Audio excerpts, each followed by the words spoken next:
I don't think it's worth any money. It'll be free. Oh, we got Janie already saying, great topic.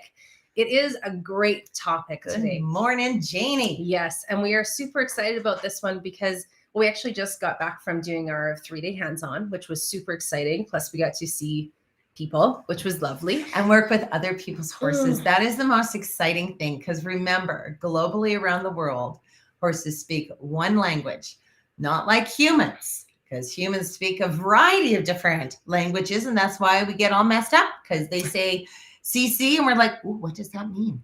Where horses speak one language, giving us that opportunity to clearly understand the main importance of how these horses are actually communicating with us, no matter where it is that we go. That's exactly right. So before we get into that, we'll go into our regular rigmarole, if you will. I think I just really like saying that. I think so. It's a fun little saying. Because I say rigmarole. Rigmarole. Okay, so hashtag holy jumping tuna fish. If you hear something today that blows your mind, or you maybe didn't know that before, or you think, wow, this could change the total outlook on my connection with my horses. It will. It will. We absolutely promise you are going to learn something so incredible today. And it's, here's the thing in learning about anything, and especially when it comes to do with horses, one thing at a time, one step at a time is all we need to start moving towards. And that is what makes it so solid, and the foundation will stick with us when we're dealing with how do we communicate with our horses, who can only think, act, and respond like a horse, not like a human. So if you catch something like that, throw in that hashtag holy jumping tuna fish. It's clearly going to be profound. Don't even know if you guys know. The passion. Yeah. And then, of course, share. This is a great one, not only for people looking to get into a career like we have, but anybody with a horse, anybody who's thinking of having a horse, anybody who is contemplating maybe one day thinking of having a horse. It's a really great idea for them to start understanding what is it that they actually are asking for from us as well. So share. Sharing is, in fact, caring. That is what she says each and every time. It's so true. Okay. And then the last hashtag is we are life changers, because damn it, we all are. We all are. You are. Yeah. I am. Our horses are. Jane is. Mike is. Janie and Mike is. Exactly. We're all life changers, and we want to be a part of that tribe where we're all working and collaborating together, especially in this crazy world. Seriously, and one thing to add to that is kindness goes a long way, you guys. Whether you agree, you would disagree, whatever it may be kind at the end of the day. Don't be mean. When you're changing somebody's life, do it with kindness. Do it with heart and good stuff, because that's what we really need going on in this day and age. And of course, if you're catching this on replay, throw in that hashtag replay as well, because we always like to come back and say hello to you too. Okay, I think that's it. So other than that, my name, my name is Carolyn Charles. I'm the Director of Sales and Marketing, as well as an instructor and facilitator for the Equine Connection, the Academy of Equine Assisted Learning, Inc. Hi, everyone. My name is Carrie Fulmick, the founder and master instructor, globally helping people just like you, myself, people who are wanting to do something with a horse, because they're the most magical creatures on this earth. And second is the elephant. But besides that, with a horse that you didn't even think was possible, like you didn't even know that a job could exist where you could make a living, where you could change a human being's life just because the horse is the teacher. So there's no riding in our programs. We literally allow our horses to literally be the teacher as we're running these objectively driven, stinking fantastic programs, because the designer who created all of the exercises that we have is outrageously smart, because she did all the research on how do human beings actually learn. Then she took all the research that's already been done. How do wild horses communicate? Then she married the two research components to create these exercises with an objective every single time you run a program, so that we are able to hit it. So you've got a beginning, a middle, and an end, and a parallel. So all the training goes from the arena into these human beings' lives. And I have to tell you, humans, there is nothing more stunning, more humbling, when you see a human make a change right before your very eyes. Not because we as a facilitator said to do something, but because the horse actually told them to do something. And this is why today's subject is so exciting, because when we actually understand how a horse does communicate, not human guessing, not putting human emotion on a horse, but understanding that a horse can only think, react, and respond like a horse, changes everything for a human being. Yes. I'm not sure if you guys can tell, but we're slightly pumped about today. There's some energy that is going on with this topic. And I see we got Gina on too. Oh, Tabitha, we miss you too, girlo. And Erica is on. Stinking amazing programs. Yes, Darn, hello. Hello to all of you this morning as well.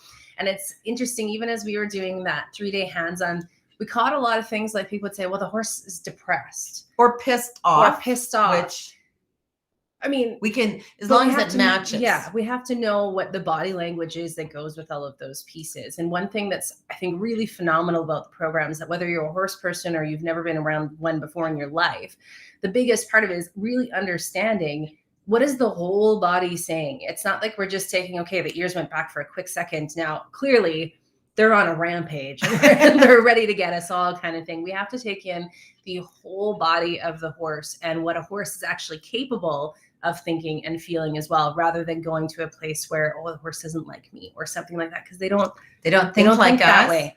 Horses do not have the prefrontal cortex as humans do. So here's the biggest thing of all. They're a prey animal. We are predators. They are a prey animal. A prey animal's instincts and senses are highly astute. Why? They're trying to get away from the predators who can hurt them. So you see, they're the most feeling of all beings.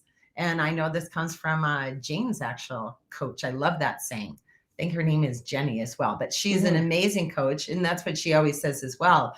The most feeling of all beings, which makes logical sense when we understand that they're not overthinking. They don't have the prefrontal cortex to say, I like you, I don't like you, because they're only reacting from the stimulus that comes from us human beings. Through that energy piece, if you will. And of course, we know energy exists through science, through it's molecules, it's energy. Everything's made up of it. Oh, everything. Everything. You, me, computer, piece of paper around you. Everything has energy within it. Even this. But that's the pieces that they're feeling, is the energy and how that piece moves, versus which even a heartbeat is energy, right? So when they are scanning for that predator that's out there, when they hear an increased heartbeat, well, what could that mean that the predator is about to do? So really, you got to think in terms of what a horse is thinking when you're working with them as well. And just so you guys know, with that prefrontal cortex, we have that piece. That's what stops us from, that gives us our social cues. That's what stops us from going out and saying, I don't like you because your eyes are too close together. Because that's the social cue that we aren't supposed to do. Whereas horses, they don't have that. If you are a different energy to them or something like that, they are just going to have to react to that, because their number one thing to feel, number one in the whole widest world, is safe. That's it. And if we can understand I know it's just so exciting to talk about these magnificent creatures. But you see, if we can put that on everything that we do with a horse, riding, showing, training, just being, if we understand that their number one component is they have to feel safe, because that is what they demand as being this prey animal, it helps us to go further with our horses. Because I can tell you this right now. If you have a horse and you cannot groom that horse without tying your horse, and your horse wants to walk away from you, ding, ding, ding, ding, ding. That means something inside of us has got to have a change, because whatever it is that we're doing in our stimulus is making our horse feel unsafe. And here's a perfect example, especially as women, we're grooming our horse. And what are we doing? We're thinking about maybe supper tonight. Oh, we've got, my goodness, a present coming up. We've got to do the house, got to do the laundry. Are we living in a present moment? Are we in that moment? Because see, this is what makes humans very unsafe, is we live in past and we live in future, and we forget how to live in a moment. And that's why these magnificent prey animals teach us as humans so much, because we too can have a gift of learning, how do we live in a moment? A moment keeps us safer. A moment keeps us more balanced. A moment helps us not to go to anxiety, because we're not going to a future, because we have no idea in the world what future Clearly. is. And I was thinking about that this morning, because I've always said, being an entrepreneur, you write down your dream, because I believe in writing everything down. Pen, thought on paper makes it more solid. And you can write down all the things that you want to in the world, which I personally have. But you know what? Your dream is way bigger than you could have ever imagined. There is no way when you start a dream, you think that you're going to have this, this, and this. Like, it just appears as the dream is getting built. And then we go through this yucky caca-poo-poo thing that's happening.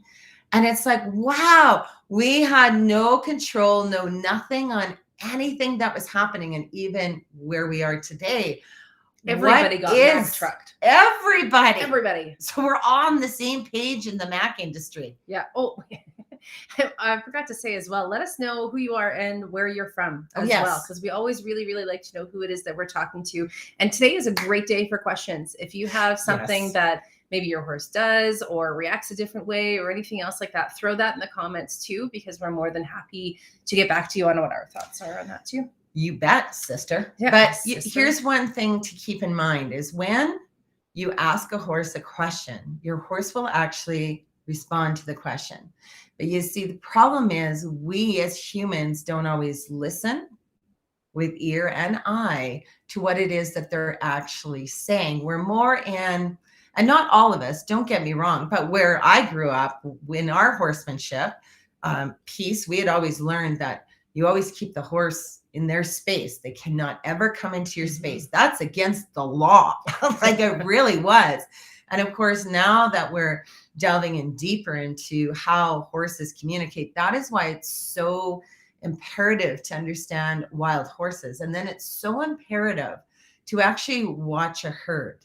Because if you watch what a herd does with each other, that's what you should be bringing into your horse. So, for example, a horse never does bam, bam, bam to another horse. No. They don't ever do that. So why are we as humans taking what they understand in their communication to this piece? Because this piece is just, it's just like hitting you. Yeah, well, they can feel a fly land on them. Yeah. Remember that piece. So when you go to pat, that's they can feel it, all of that piece. They can feel it. Feel it. So if thinking about it, if you watch a herd, you'll see they will bump into each other. They'll rub on each other when they need to move someone very quickly. Yes, there's a lot of grooming. And if we watch all of these pieces, this is how these horses are communicating and helping each other, being balanced. So we want to replicate what it is that we see with them to bring it in for, again, whether you're doing it as a business like us, whether you're just being with your horse, whether you are riding your horse, it doesn't matter what it is, but we have to understand how their communication rolls so that it replicates what it is that they understand. Instead of making them through fear be attentive to us, that's just the wrong way to do it, because we don't need to put a horse in fear. If we understand their number one thing they need to feel is safe, then we can work in that safety piece and what it is we as a human need to change in order to help that horse feel safe and still learn. So those components are still hugely important, because we always want to end off with our horse in a very positive way, not in a negative way, because horses don't think, act, or respond like us. They do not have a prefrontal cortex. We have to leave them at the end of any kind of times we even touch our horse with, this is the way it's supposed to be. Even that boundary thing, as you were mentioning with like the horsemanship side of it, is out of my space, out of my space, out of my space. But when you allow them to kind of come in and do what they need to do, it still can be a great teaching even of that boundary piece. We worked with one, and that's language too, worked with versus using horses. That's something always keep in, because nobody wants to be used. We work with them, we partner, right? But we had one horse that has allergies. And so super, super, super itchy horse. And if you weren't setting up those boundaries or that leadership piece that went with it, yeah, absolutely. She was going to be looking for that scratch and everything else. But if we only ever did the horsemanship full side of just out of my space, out of my space, out of my space, then we were missing a lot of the teaching too. So there has to be this beautiful balance of listening and giving them the leadership to feel safe at the same time, so you can actually have a conversation with them that's not one-sided. It should be that reciprocal piece that is so beautiful to be a part of when you actually get to be a part of it in the right way as well. And if you can keep your horse safe, you see how much safer you will be, because he knows that you got his back. He knows that you know. And here's the thing, when a horse actually understands that you actually understand them in their language, they're like, what? Ooh, this is exciting, because you see, here's the thing. Horses have been trying to communicate with us time and time and time and time again. But a lot of us, we go, no, we don't want you to do that. No, we don't want to hear what it is that you're saying, because this is what you have to do. So it's definitely going to a different place. And don't get us wrong, we learned everything the hard way. So you don't know what you don't know until you do know. But by cracky, when you do know, that's when you have to move forward with now what it is that you do know. And we know that slapping a horse does nothing for a horse. We understand how horses actually balance each other, because the strongest instinct a horse has is the herding piece. And in that herding is 2 or more horses for safety alone. But as they herd, they also balance each other. How do they balance each other? Well, just let's go into the fascia, because this is, again, science as well, both in medical research and everything under the sun. Yeah. So fascia bands are essentially the energy highways that run through your body. So there's sections of them, but they're all one big piece that runs together. But as the energy flows through them, that's really what is like keeping a nice open hose of being able to get the energy through your entire body. But sometimes it gets kinked. Fascia is almost, I was going to use the chicken example, no chicken. But you don't like that one. Nope. So fascia is like the saran wrap that keeps all of your guts and musculature and everything else like that in place as to where it should be. The other chicken one, you can imagine what it is, but Carrie don't like it when I talk about chicken. Or then I won't eat the chicken. It grosses her out. So always keep that in mind. When we have the fascia and all of the energy is flowing nicely through it, that's a nice balanced place. But us, of course, as humans, we get way into our head and we get things stuck places. And the horses will actually try to move those stuck pieces for us. Horses have the same thing, fascia bands throughout their entire body, and they actually will do it for each other as well. It's not that they can always release everything the second that it comes. No. Sometimes they have to help each other into getting to that balanced place too. Because a horse isn't always itchy when they're doing that. Even if they are, it just is energy, right? Yeah, so they're absolutely. itchy in that place. So how a horse, and watch your horses, when they move energy, or a lot of people know it as grooming, they take their teeth and they actually use their teeth to move things. And you will see they go up here, they go down their neck, they go into their heart area, they go into their wither area, they go into their back ends, they go down their tail, they go down their legs. That is moving the energy, so that hopefully the blockage that's maybe in there kind of has that releasing whoosh. It's like a garden hose. When it's kinked, nothing moves as good. But when the hose is just beautifully running out with the water, that's when everything is working at its top shape condition. I guess. Well, I mean, even if imagine if it's like a clot in your vein, that's bad news bears, right? Because it can't go through the way it's supposed to. So you want to remove those pieces, the kinks, the clots, all that stuff. And horses are magical at doing it. I thought we should talk to you about maybe the play zone. I was just going to actually talk with the zones of the horse are very important. So again, watch your horses. Like, it's not like you just believe us just because we're saying our stuff. We've done our research, our workshops, our communication. We are always delving in deeper, but look into these things so that you know that they're real. So if you're watching your herd, for example, they have we'll tell you about 3 specific zones, because this will help you as well. And we might even tell you about the headache thing, but we'll see if we get to that. So for play zone, so you see, as humans, and of course we've all done this in the past, where we take their mouth, they come in, we don't want them in our space, and maybe we'll push away at their mouth. Well, in the wild, this zone is play with me, and then they come into play. But you see, here is how we've messed up a horse. We say, go away at their play zone. They come back into play, and we say, go away. They come back into play, and we keep doing this. And the horse is going, What do you want from me? I don't understand. That's play, and you don't want me to play, but you're saying play. So it's really important to understand where their zone is for going away. Even as you're watching your herd, this is why it's so exciting. You will see a horse 15 feet away can move another horse alone just with energy and the direction of the zone that they're pointing at. So if you want your horse to go away, don't do this because you're messing with their psyche. You're actually saying, let's play together. Yeah, you're not saying go away. No, so you want to do their cheek. So in the wild, when the little foals get a little too frisky and it's too much play, then they'll go away, or enough of that. So it's fast. It's not, oh, go away. It's fast when they're doing it. So a nice little poke in the cheek.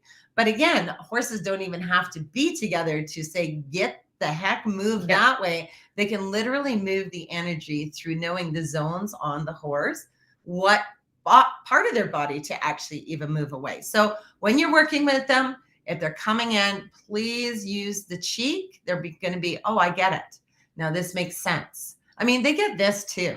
Well, no, it's all clear. If because you're clear that's with intention. Yeah, absolutely. I have so much power. I keep telling people in this finger, there's so much power, and we all do, because even if they know that the intention's clear, no, thank you, then they just go away. Like they get it. Yeah, because it's very, very clear. Because it's not that horses understand our language. Because remember, we speak a variety of languages around the world where horses don't. But what they understand is the stimulus that comes to them. So as humans, we have prefrontal cortex. We live a lot up here versus our intuitive piece, which you could even call gut, right? So horses are gut, because they have to respond from the field when they're unsafe. We do have that gift, but a lot of humans, we think something and then we feel it, and then we push our gut feeling away and go back to our head again. So you see, we're not on the same page, and that's the stimulus that goes to our poor pony pons, because we confuse the living heck out of them. Another zone that's really important, and watch your herd. Even if you have a neighbor who's got a herd of horses, go out there, get a lunch, bring your coffee, and just watch what the herd does. So this is the friendship zone. So this is the forehead. So one thing I've never done in my life is allowed a horse to ever use me as a scratching post. Thank you. Those are the words. Because I have more respect for myself than to allow 1,200 pounds to do that on me. Which we see all the time. And keep that in mind. If we know a horse needs to feel safe and they're just using us, that's really not a relationship. It's not a partnership. You're just being used as a post. You got to have more respect for you, yourself, and I, because that's 1,200 pounds that can hurt you.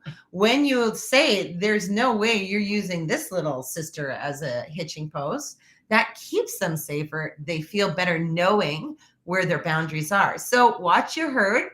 What they'll do is they'll bring their forehead in. It's so cute. Hold on, I gotta get off the iron here. There we go. And you'll see that they do this. Now they put their forehead on each other. Now here's the thing in understanding, is that a scratch or is it a friendship? Because in horses communicating with us, here's the secret. If I want to talk to a human and say, hey, Carolyn, when can we have a conversation? It's very gentle. It's very kind, not like, Carolyn, I like actually winced for it. Right? She knows it's going to come. So here's the difference. We know a horse is communicating when they come into us, no matter where it is on our body, but let's just say with that friendship idea again, and I don't lose my balance. So if I'm standing there and the horse comes in with his head and puts it on me, oh, yeah, that feels good. See, I'm in balance. The horse is sharing something with me in the way he communicates. Yeah. Now, if he comes in and scratches his head all over me and I fall off balance, no, that's no communication. That is just being greedy because I have an itch that needs to be scratched. Even with the muzzle, when horses come in, like if it's coming in and it's gentle and they're using their lips and that kind of thing on you, that's a beautiful place to be, right? If they are looking for treats or something, say that you maybe treat out of your pocket or something along those lines. Again, that's not a communication piece. They're after the treats, right? So that's why we always say too, we don't treat our horses that way because we want to know what the communication is and that it's genuine as well. Genuine in it. So here's a story, because I love that you brought in this muzzle. So my daughter Carson, who's also an instructor as well, and she's our media guru, I guess you would call her. She does all of our social media. So this one day we're doing a hands-on training, and Disco, and this horse of hers, Disco, it's huge in this area. So he's got his muzzle, and he is totally using his muzzle all over Carson's forehead and on top of her head, like everywhere, all over. So I looked to, again, the horse person in training here, and I said, hey, Susan, are you okay with what Disco is doing to Carson? She says, no, I'm not. Whoo! Like not even at all. Not even at all. I said, so Susan, did you see when you used that beautiful, powerful voice of yours, what did Disco do when you did that? And she looks over at Disco and she goes, oh, he stopped. I said, exactly. That's a gift inside of you. Like when you mean no, you mean no. Yeah. And everybody hears. We all felt it. Through even that science. Now, here's the thing. By the time we were done our training, she's like, I want him to come and talk to me. It doesn't roll that way. Horses do not come and talk to you and communicate with you on demand. It is how it's feeling in the moment, because that's what horses do. So the other thing to know in understanding a horse and the way they communicate and how they communicate, because as humans, we live in past, we live in future, we forget to live in moments. Horses live in moments for, again, survival alone. They can't live in past, they can't live in future. Their brain could never be distracted in such a way that would cause harm to them. But the parallel that we do have is we all have stacked memories. We do, which is very cool that we even have that parallel with them, because just like us, all of our who we become is a result of everything that we've gotten through in our life up to this point, right? So you've earned who you are. Every single one of us has.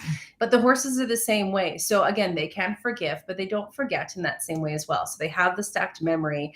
You'll hear people say, oh, that horse doesn't like men.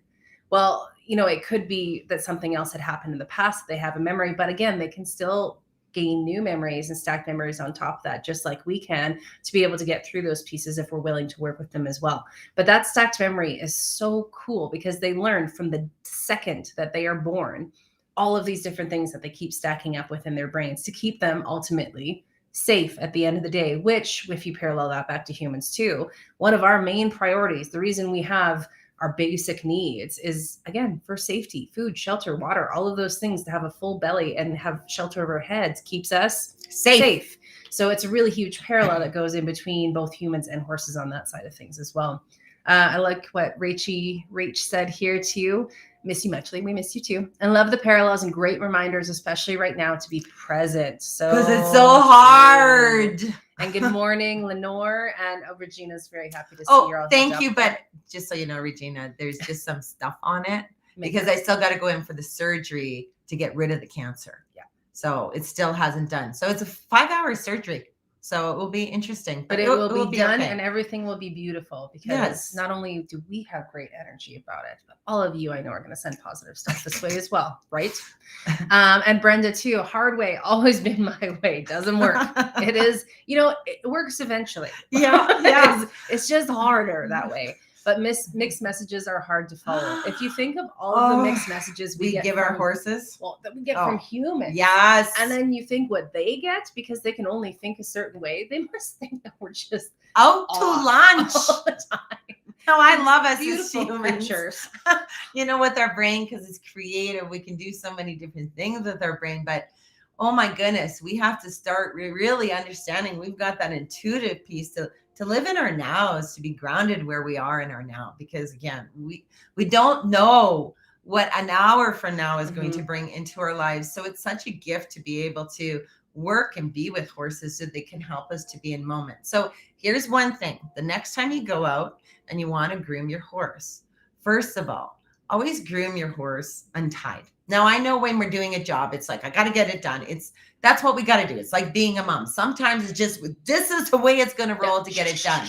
But I'm saying when you're being present and you've got the time to hear more what your horse is saying, let him be free. Because here's the thing. If we know the number one thing a horse needs to feel is safe, then we also know to have an exit for a horse is safe. So we always untie our horses because we want our horses to know they have the ability to tell us something.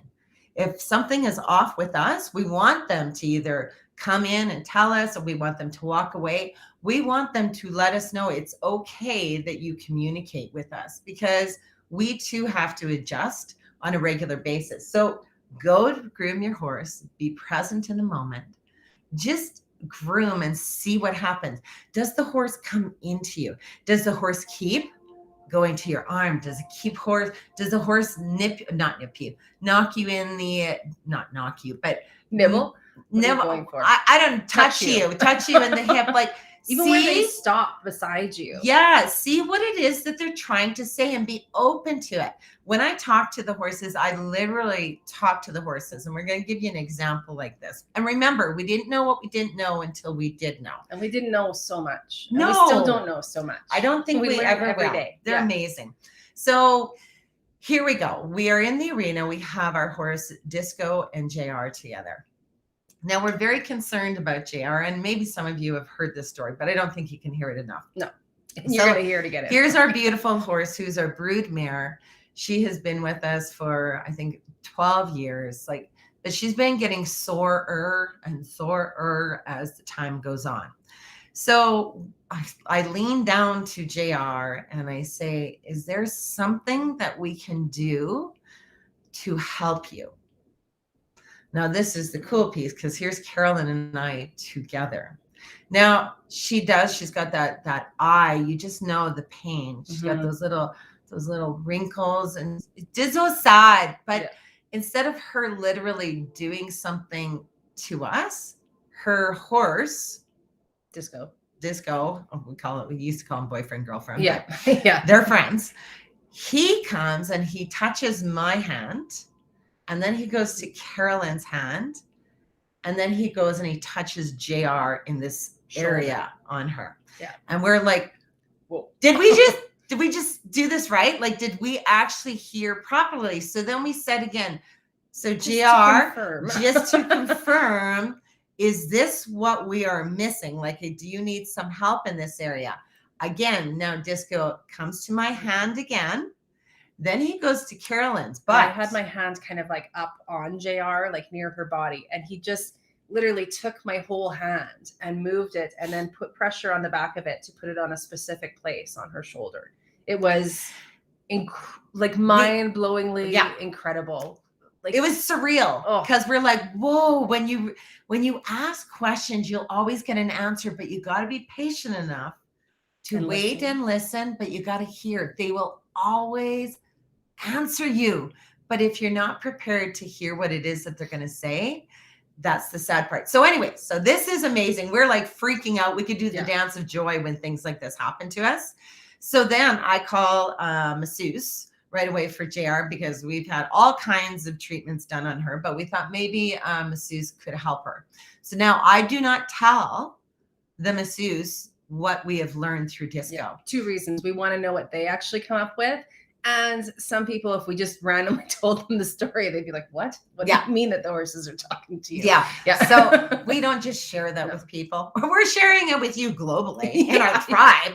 But we're all together trying to understand horses better. So anyways, the masseuse comes. She's working on JR. This is about an hour. So I come in and she goes, it's so interesting, because I was just going to tell you that there is nothing wrong with JR. I couldn't find anything. And I did her whole body, from her head to her tail to her feet. She goes, and then I go around to the front, and then she does this, and I'm at her shoulder, and dun da da da. She goes, JR has a real big problem in the shoulder area, because you see, here's the fascia band. She goes, do you see this little hole that she has? I'm like, yeah. She goes, her fascia band has been torn there. And here's the thing. Fascia band never grows back together. So you will see a lot of your horses have these little dimples. Well, even on humans, Carolyn's got a few that stick right out like she's from Mars. She is I really like it. You guys can all think of me with my luckiness now. It's just really one. And it's on my ankle. And it doesn't look gross, but it is. It's huge. Definitely an outlet of something. It's an anthill. Let's talk talk more about your eye. Okay. So anyways, then she's telling me how fascia bands can never grow back together. Kind of like that saran wrap idea. You can't bring the saran wrap. Stick again. Yeah. Doesn't work. But she said what we can do is continually just work in this area on her so that it can be more comfortable for her. And we're like, then I had to tell our masseuse the story and how Disco actually told us what JR needed. And she goes, I totally believe in this. And it was just amazing because we didn't say anything. We listened to our horse and it really was said. We have a long day ago before. Oh, do you have a thing you I want was to just read? reading Regina's there as well. Although my horses are trained to tie, I haven't tied them to do anything in over 20 years. Good for I doctor you. them, grew them, do body work, give supplements, all freestanding. It's so much easier. It's so true because they feel safe in you doing it. Yes, and they want it done. We're not Yes. forcing them to do it. It's like even when we sweep and release a horse should always have an exit. Always have an exit. Why are we forcing things on our horses that are unnecessary? Yes. Why are we forcing a horse to be groomed? Well, we have to. Well, why? Because I got to put the saddle on. Well, but we don't want it that forced No. on us either, right? Like, Exactly. And some horses just don't like to be touched in that way. And I do agree. If you got to ride, you got to do a quick brush. But I would still, have the lead rope in your hand loose, not in a controlled manner, and just keep brushing, move. even while the horse is allowed to just move. And I just think it's precious when a horse gets that you understand. Our horse, Comet, he has this big thing in his chest, which no longer is there. It's kind of like a scar, which parallels to many of us. We all have a hurt, a pain, whether you can visibly see a scar or whether it's inside. We know it's a scar piece. And his really reacts to the energy of the humans that come to him. It's not all the time. It just depends on the stimulus. A trust piece or something that comes with it. And Warg Schiller was the one who helped us to understand this piece. He goes, why do you guys keep forcing yourselves on being in his space when he's clearly saying to you, because when you go into this area, he literally comes in and he doesn't bite you, but he's warning you he's going to bite you. And he pins back his ears. He goes, why aren't you listening to what he's saying? I'm like, well, we do listen. We're really he good said, at listening. But here's the real listening piece to show your horse you've actually heard him. When he comes in to do that, step back to say, I've heard you comment. Mm-hmm. And that's what we've now started implementing is when a horse is telling us something that, again, we're busy. We're doing a task. We're trying to get things ready. We're ignoring the information that the horse is giving to us. Why can't we give them that minute of, oh my gosh, let me step back. I've heard what you said. Today's not the day to even be in this area. What if I work here? And if they say yes, well, then you can work and groom just in those areas and not in the area that he says, do not touch me there. Imagine being a human though. And you and I are working together and I tell you right at the very beginning, I don't like being touched on my shoulders. And then she came in every day and was like, well, I'm just going to try and see if you like it today. I'll just go gentle first. And I don't like being touched on my shoulders, right? Eventually that's how it be. Stop touching. Yeah. Right. So, but we expect them to just change their mind for us. And this is where, if we really want to connect to our horse, you have to understand who it is that they are. And the number one thing is they have to feel safe. So don't get us wrong. Horsemanship is beautiful. And so many of these lovely clinics, I love so many of these trainers, they're changing now. They've changed to communication, polyvagal theory, even with Warwick. Like there's so many stunning new informations that we're understanding instead of forcing horses. And I always laugh because they weigh like anywhere from a pony, 500 pounds to a Clyde, maybe 2,800 pounds. We're forcing them to be in a fear place in order for them to do what it is that we're wanting them to do. Why aren't we listening to what it is that they need first, which is safety, then work with them so that we have a better connection and a better relationship with our horses? This is why there's so many accidents with people. They don't even know the language of the horse. They know a few things, but that's not enough to keep you safe. Mm-hmm. Even the other day when we were doing the 3-day hands-on, one of the people said, "Oh, Carrie, be careful. That horse is going to roll." And I'm looking at the horse. I said, "No, he's not." "Well, yeah, he is. Look at how he's sniffing the ground."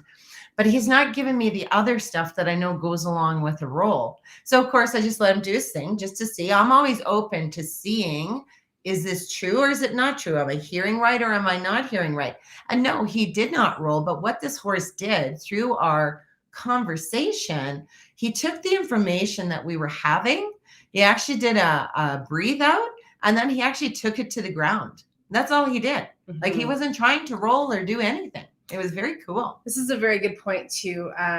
Annie from Australia said that sometimes you have to stop them. I've been treating a thrush on a mare and she just walked off. But as I put the treatment on, when it comes to stuff like you have to get treatment on a hoof, or if Comet busted his chest open or something, sorry, dude, we have to do this right now. And that's where we would get into a different place. However, we've built the relationship with Comet and with all of our other horses that if we're going to put them in that place, they will still respect us and trust that leadership enough to know that that's going to be okay when we have to do those pieces as well. But you're totally right. And when it comes to something like first aid or you're having to fix them up, you still got, they must stay.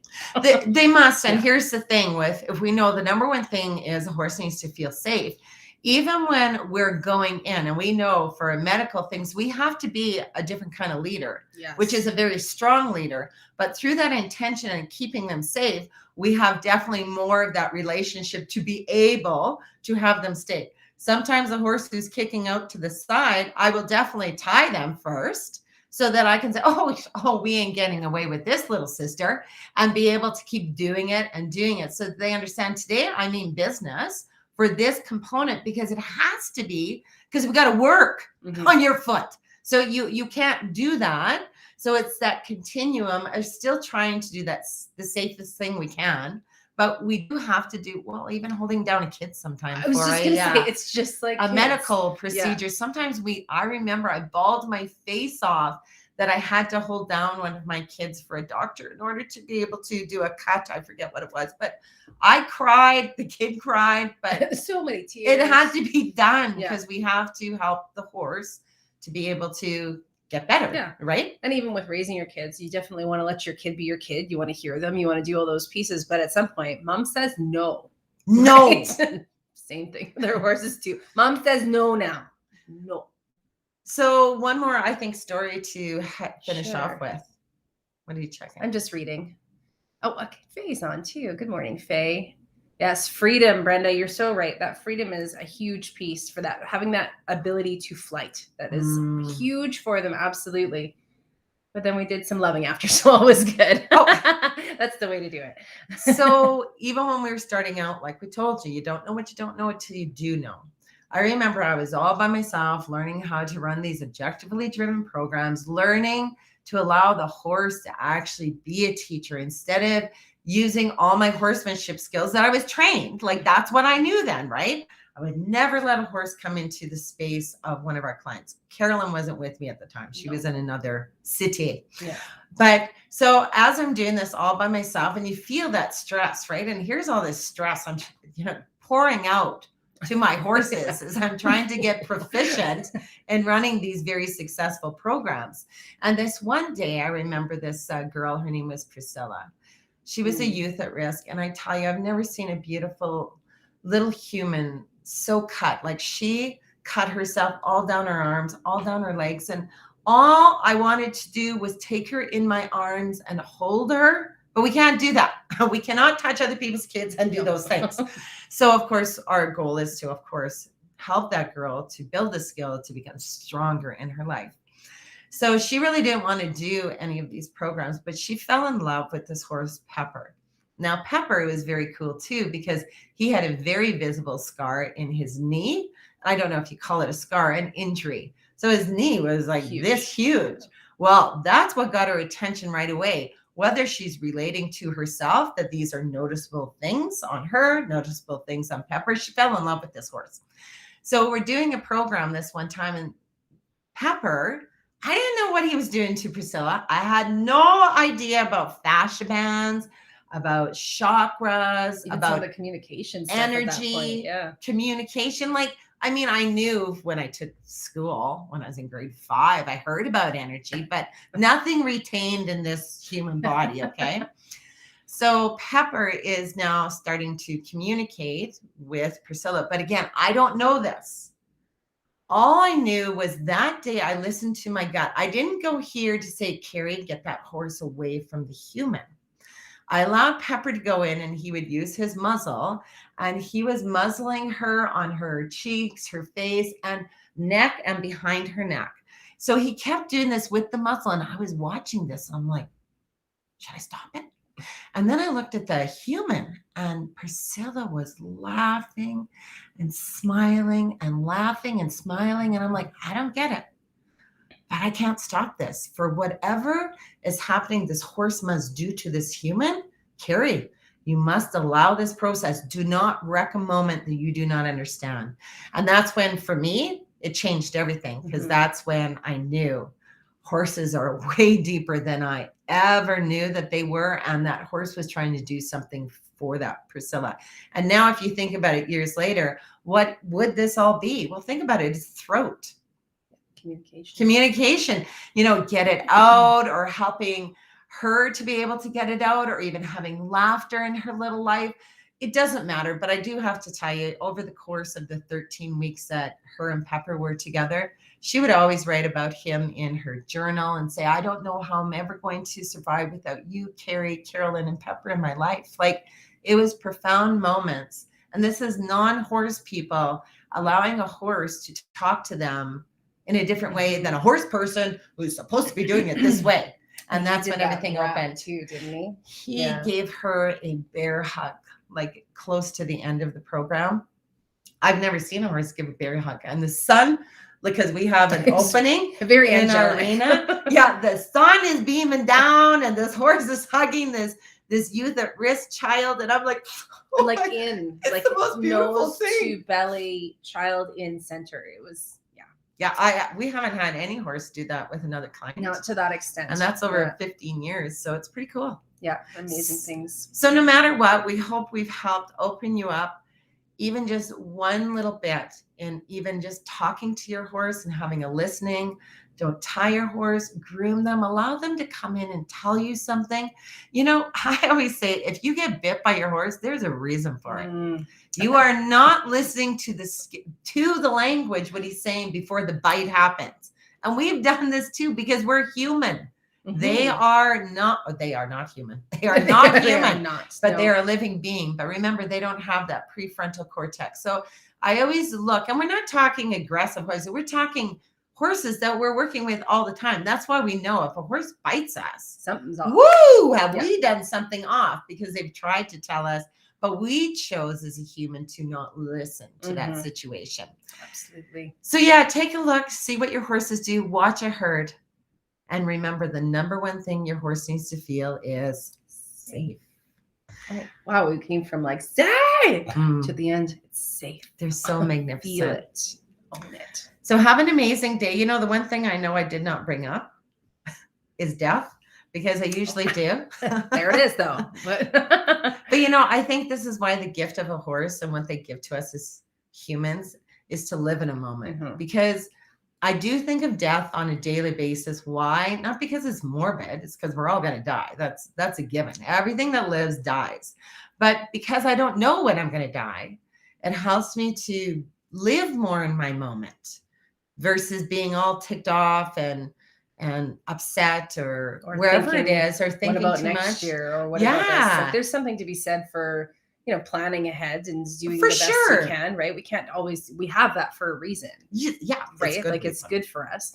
But at the same token, to be able to take the time to be in the present, to be in the now, and appreciate that moment that you have with horses or without, taking that moment to just, wow, look out and that sky is stunning today. Or what a bird, even driving. Every once in a while you'll catch it where you're just like, this is a lovely moment.